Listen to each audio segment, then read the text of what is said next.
En tout cas, tu fais un travail formidable. Merci. Tu sauves des vies. Mhm. Voilà, la jeunesse d'aujourd'hui, là, tout le monde aime, tout le monde est tombé dans la facilité. C'est ça même. Moi, j'ai failli me faire prendre. Mais heureusement que je connaissais un peu le système. On m'a jamais attrapé. Mais Mhm. avec les informations, j'ai connu un peu le système. Voilà, parce que Mhm. moi, j'étais à Abidjan au Koweït, donc on les voyait le plus souvent. Mhm. Voilà, et puis le plus souvent, ils sont nombreux dans une chambre, ils sont nombreux, bon. Donc tout ça, j'avais déjà eu une idée. Donc il y a un de mes professeurs, il y a un des élèves qui est passé par mon professeur pour m'avoir. Mhm. Donc, mon professeur m'appelle pour me dire que, non, que lui, il a un travail pour moi, que c'est pour un travail pour embaucher. Il a parlé de l'entreprise Céleste. Je ne sais pas si vous connaissez l'entreprise. Non, non. Il m'a dit que c'est une entreprise qu'on appelle Céleste qui fabrique les eaux minérales là. Que Mhm. l'entreprise est Ah, Céleste. à Beaunois, derrière Abidjan, si je ne me trompe pas. Mhm. Donc, il a mis la pression sur mon professeur. Donc, moi, je lui ai envoyé mes dossiers et tout et tout. Maintenant, pour les détails, il me dit que non, qu'il y a une cité. Dans la cité, là, chacun a Mhm. sa chambre. Mhm. Maintenant, pour rentrer, pour avoir accès à la cité, tu paies 50 000 francs. Moi, il lui a dit que Ouais. Moi, il lui a dit que non, que Non, si c'est s'il vous 50 000 plaît, francs, il n'y a pas de s'il problème. vous plaît, ne dites pas Mais que moi, je vais mon frère, d'abord voir clair dans le mouvement monsieur avant de donner Koné, moi mon jeton. monsieur Koné, Mhm. monsieur Koné, s'il vous plaît, ne Attends, il dites va pas que je vous ai terminer. coupé. Bon, monsieur Siaka, je suis Oui. en train de sortir là, donc je vais vous laisser. Tu lances souvent le live à quelle heure, à quelle heure souvent? Parce que je Bah, vais d'habitude, revenir sur ton live. c'est à 20h, je À suis, mais 20 heures, hein. comme aujourd'hui, voilà. Ok. Donc chaque jour à 20 heures. Mhm. D'accord, ok, bon, je vais même t'écrire sur eBay, hein. D'accord. Tu vois, non? D'accord. Mhm. Bon, après, ensemble. Ok. Donc, tu vois un peu. Donc, euh, quand ils ont mis la pression sur moi, moi, Mhm. je suis venu à Abidjan. Il m'a donné un jour que ce jour, j'étais obligé de venir. Sinon, je sous prétexte que je ne serai pas embauché par cette entreprise-là. Tout le Mhm. monde connaît l'entreprise Céleste aussi. Donc, il a parlé, il a Oui, fait oui. son atalakou. Moi, j'ai cru. Donc, moi, j'arrive à Mhm. Abidjan. Je prends maintenant Mhm. ma voiture, j'arrive à Beaunois. Il vient, Mhm. il m'a accueilli tout et tout. Mais lui-même qui m'a accueilli la main d'abord même là. Sa façon même de Mhm. s'habiller, mais déjà même là. J'ai fini à lui déjà. Mhm. Quelqu'un ne peut pas travailler dans une grande entreprise telle que Céleste et puis son accoutrement, mais déjà même là, mais c'est bizarre. Et Mhm. il me prend, on s'en va dans un quartier fin fond en brousse quelque part là-bas. Et il commence Mhm. à me dire non que l'entreprise en question, la cité là, c'est en réhabilitation. Donc les patrons cherchaient une maison quelque part là-bas pour eux en attendant que Mhm. la réhabilitation finisse. J'ai dit ok, il n'y a pas de problème. Donc on arrive maintenant dans la Ouais. cour. À la rentrée nette, je Mhm. vois plein de chaussures devant la porte. Mhm. Je suis mélangé. Il rentre maintenant dans la chambre, maintenant il voit maintenant fou de bagages dans la maison. Et puis Ouais. ils sont pleins dans la maison. Chacun a son petit matelas, une place, matelas, une place. Ouais. Heureusement pour moi, quand je partais, tout mon argent est mis ça sur mon compte. Et puis j'avais seulement que 500 francs sur moi. Mhm. Et j'étais parti aussi avec mon power bank. J'ai branché mon téléphone, j'ai activé le système anti-vol de telle sorte que quand on débranche, ça puisse me signaler. Donc on Mhm. a dormi la nuit, on s'est réveillé. Il me dit maintenant que okay, il est là, on doit partir à l'entretien. Ok.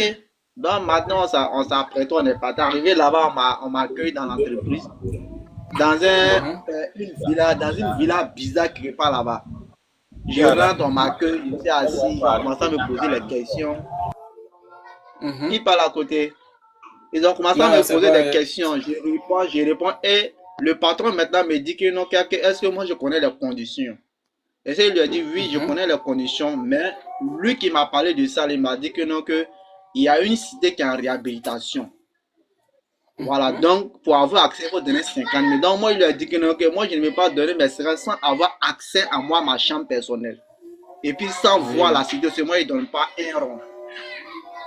Donc maintenant, il a commencé à parler. On a commencé maintenant à se chamailler maintenant. Lui-même qui était couché à côté de moi-même, il pensait que le monsieur allait m'intimider, mais c'est blanc. D'abord, moi-même, j'ai déjà vu le jeu en même temps. Et c'est dans ça, maintenant, moi, je n'ai pas donné mon argent, je suis sorti. Le gars même là, qui m'a connu, il a eu honte, il ne peut plus parler. Il est là maintenant, il me regarde, il est découragé de lui-même. Il m'a suivi, maintenant le patron, le gars me dit que non, que si moi je ne vais pas donner les 50 000 francs, moi je peux travailler, mais moi je vais aller prendre moi-même ma propre maison et puis maintenant commencer à travailler. Sinon, moi je ne vais pas rester dans la maison là-bas et puis moi je vais travailler sans donner les 50 000 francs. Qu'est-ce que c'est la condition? Il dit ok, il dit d'abord maman, mais je n'aime pas le travail et puis je quitte là même. Je rentre en famille. J'ai pris mon bagage, j'ai parti à la gare. Le gars maintenant, question maintenant qui m'a connu lui-même là, mais il me dit qu'il veut m'accompagner. Moi-même, j'ai refusé. Il me dit non, que moi, de faire à cause de Dieu. Lui va prendre mon sac pour m'accompagner à la gare. Il a voulu refuser, mais après, il m'a fait pitié d'une manière là. Donc, il lui a donné. Il m'a accompagné jusqu'à la gare. Après, j'ai pris mon cas et je suis venu. Je suis rentré à Soubré. C'est ainsi que, depuis là, il ne m'appelle pas, il ne m'écrit pas. Il a déjà décrypté le système. C'est un faux réseau. On vous vend des rêves. Et puis, tellement si tu es accroché à la facilité, là, tu tombes dedans facilement. C'est ça même. J'avais aussi une camarade aussi de très longue date. On a fait l'école, on a fait le collège ensemble. On s'est rencontrés sur Facebook. Moi, il lui a envoyé une invitation vu que ça faisait très longtemps. Donc, c'est dans ça maintenant que moi, il a envoyé une invitation. Elle a accepté. Puis, elle m'a écrit, moi aussi je l'ai écrit. Elle a demandé mon numéro, j'ai donné. Un bon jour, elle m'appelle urgemment. Que non, que moi je suis où, je fais quoi dans la vie. Ça, moi, je lui dis, elle est où? Elle me dit que non, qu'elle est à San Pedro, elle travaille au port, elle est dans Import Export. Dès qu'elle a dit Import Export, j'ai su que c'est le mouvement. Ouais. J'ai su ça en même temps. Généralement, ce sont les trucs comme ça, ils sont dedans Import Export et puis les noms des grandes entreprises là, c'est ce qu'il donne pour pas fou. Genre, il a dormi et puis tu tombes dedans. C'est ça même. Dès qu'elle a dit ça, elle a dit non, je ne suis pas intéressé. Elle a fait fatiguer, je ne suis pas intéressé. Au moins, je suis allé là, je me débrouille bien, ça va un peu chez moi. Donc, il ne peut pas aller là-bas. Elle a beau parler hier, il est raccroché et puis il a supprimé son numéro, il est bloqué partout. Ce sont des amis que tu le connais depuis longtemps, tu te dis que non, lui là, il le fait confiance. Une fois qu'ils l'ont pris là, tu as 60-70% de chances qu'ils vont t'avoir. Si tu n'as pas Dieu, ils vont t'avoir. C'est ça même, ça c'est vrai. Donc c'est ce que je voulais dire, c'est un faux truc, hein, c'est un faux truc. On te vend des illusions et puis dès que tu tombes dedans, là. Non, les voyages à Abidjan là-bas, c'était pathétique. Tu les vois dans les débuts, quand ils sont à Abidjan, là, au début, là, ils ont l'argent, ils mangent le vrai plat, mais quand ils commencent à faire 6 mois, 3 mois, 6 mois là, même pour après là, d'autres ont commencé à faire Manawa, d'autres ne pouvaient plus rentrer au village. Ils sont dedans comme ça. Payer maison, mais c'est compliqué. C'est un faux truc, hein. En tout cas, merci beaucoup. Tu sauves des vies, tu sauves de nombreuses personnes. Il y a des gens qui sont dedans, ils ne peuvent pas sortir. Mais ils savent ce qu'ils ont fait. Il y a des gens qui ont vendu, comment dirais-je, maison de leurs parents, plantation, bœufs, tout ça là pour venir. Il ne peut plus se retourner encore. C'est un faux système. En tout cas, merci. Tu fais un boulot formidable. Courage à toi. Merci aussi. Merci. C'est ce que je voulais dire. Ok.